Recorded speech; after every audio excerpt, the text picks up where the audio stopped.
चुड़ैल की शादी। लखनपुर नाम का एक गांव था। वहां के मंदिर में एक बहुत ही विद्वान पंडित जी रहते थे।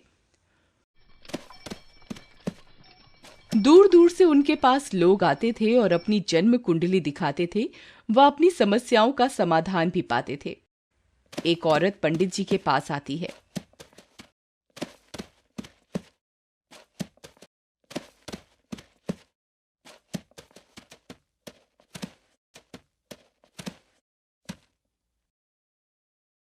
पंडित जी, मेरा बेटा गोपी बहुत ही आलसी है। कुछ भी समझ नहीं आता कि उसका क्या करूं। क्या उम्र है तुम्हारे बेटे की? 25 बरस का हो गया है वो पंडित जी, लेकिन किसी भी काम में उसका मन ही नहीं लगता। इस तरह को कोई उसको अपनी लड़की भी नहीं देगा और ये उम्र भर कुंवारा ही रह जाएगा। पंडित जी उसकी कुंडली देखते हैं और एक गहरी सोच में पड़ जाते हैं। क्या हुआ पंडित जी? क्या लिखा है मेरी गोपी की कुंडली में? आपके बेटे की कुंडली में तो बहुत ही अच्छे योग हैं, लेकिन एक बात है जो मैं आपको आज नहीं बता सकता।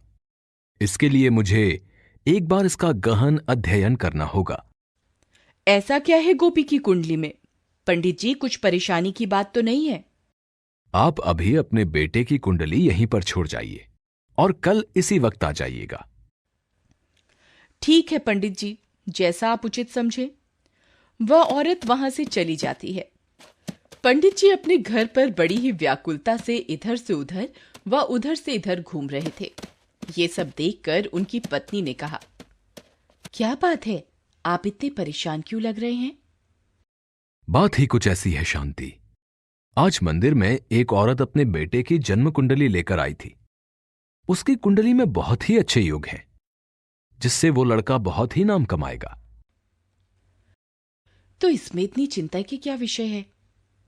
चिंता का विषय यह है कि उसकी कुंडली में लिखा है, पहली शादी एक चुड़ैल से होगी। क्या? चुड़ैल से शादी?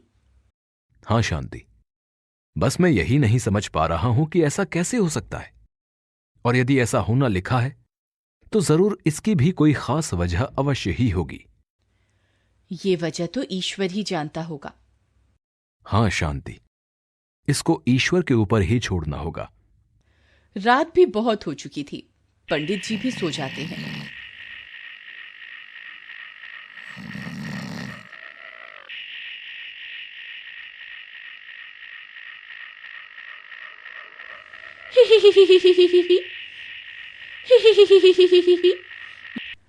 अगले दिन सुबह होने पर वह औरत फिर से पंडित जी से आकर मिलती है। पंडित जी, आपने देख ली मेरे बेटे की कुंडली अच्छे से? हां माई, इस कुंडली में सब कुछ ठीक है, बस एक जगह एक मुसीबत आएगी। लेकिन आप घबराना नहीं। जब भी कोई ऐसा कठिन समय आए, आप बिना एक भी पल गवाए मेरे पास आ जाना। ठीक है पंडित जी, लेकिन उसके आलस का क्या करूं? वह पूरे दिन घर पर सोता रहता है। आप उसकी भी चिंता मत करो। जब वक्त आएगा तो वो अपना आलस भी त्याग देगा एवं उसका नाम भी दूर दूर तक होगा। ठीक है पंडित जी। वह औरत वहां से चली जाती है और शाम होते होते अपने घर पहुंच जाती है। वहां पर उसका बेटा गोपी आराम से घर पर सो रहा था। घर के अंदर पहुंचते ही वह गोपी पर चिल्लाने लगती है। गोपी, तू सो ही रहा है? मैंने तुझे बोला था कि गाय को चारा खिला देना। मां, आप भी कैसी बातें करती हो? तुम्हारा बेटा एक दिन बहुत बड़ा आदमी बनेगा और तुम उसको चारा लाने के लिए बोल रही हो। बेटा, तू कुछ काम भी कर लिया कर। इस तरह ख्याली पुलाव बनाने से भी क्या कोई आदमी बड़ा बनता है? लेकिन गोपी को माँ की बातों में कोई दिलचस्पी नहीं थी, इसलिए वह वहां से चला जाता है। उसी रात को गोपी अपने एक दोस्त के साथ घूम रहा था।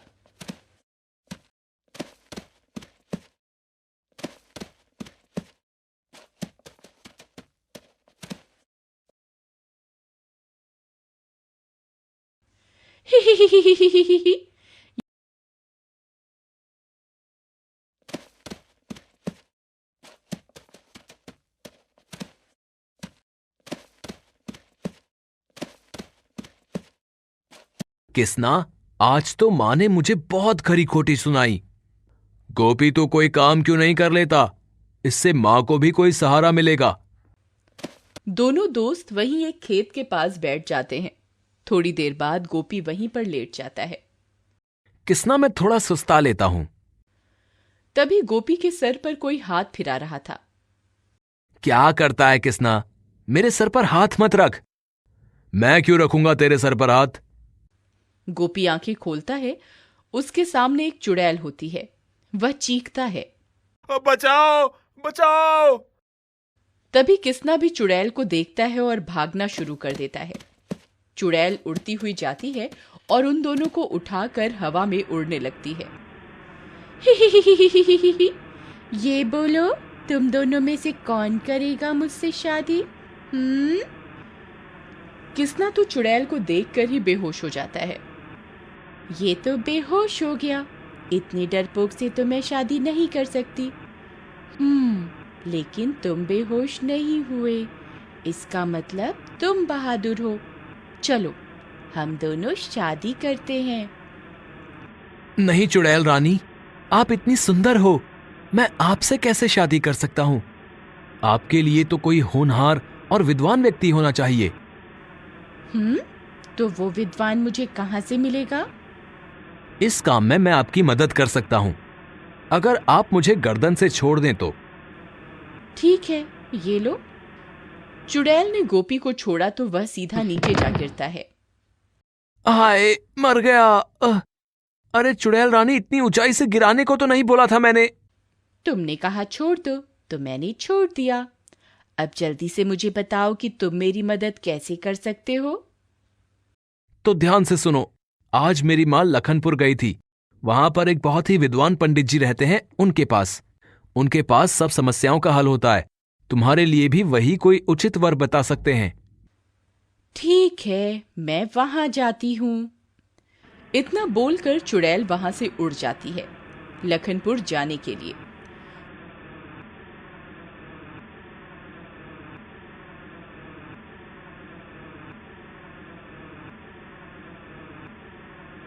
गोपी पास बेहोश हुए किसना को उठाता है। वो चुड़ैल किधर गई? उसको मैंने भेज दिया लखनपुर के पंडित जी के पास। वो किस लिए गोपी? ताकि पंडित जी उसको कोई विद्वान आदमी के बारे में बताएं और उसकी शादी कराएं। गोपी, अगर वो चुड़ैल वापस आ गई तो? किसना, वो किसी विद्वान आदमी से शादी करना चाहती है, और हमारे बारे में तो पूरे गांव को पता है कि हम कितने बड़े आलसी हैं। ठीक कहा गोपी। वे दोनों अपने घर की तरफ चल देते हैं।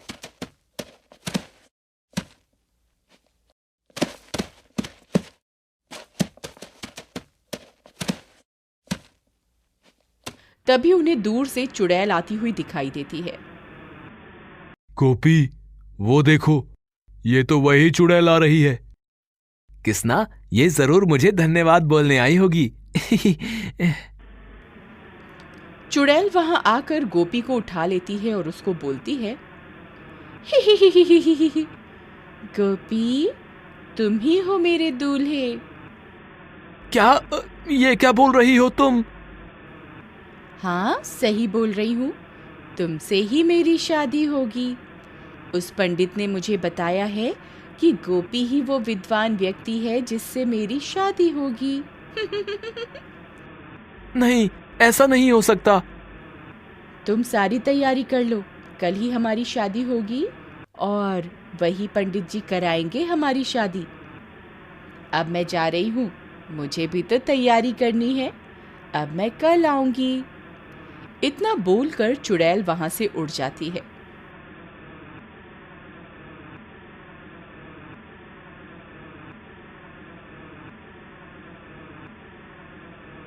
अबे ओ पंडित, मैंने तेरा क्या बिगाड़ा था जो तू मेरी उस चुड़ैल से शादी करा रहा है?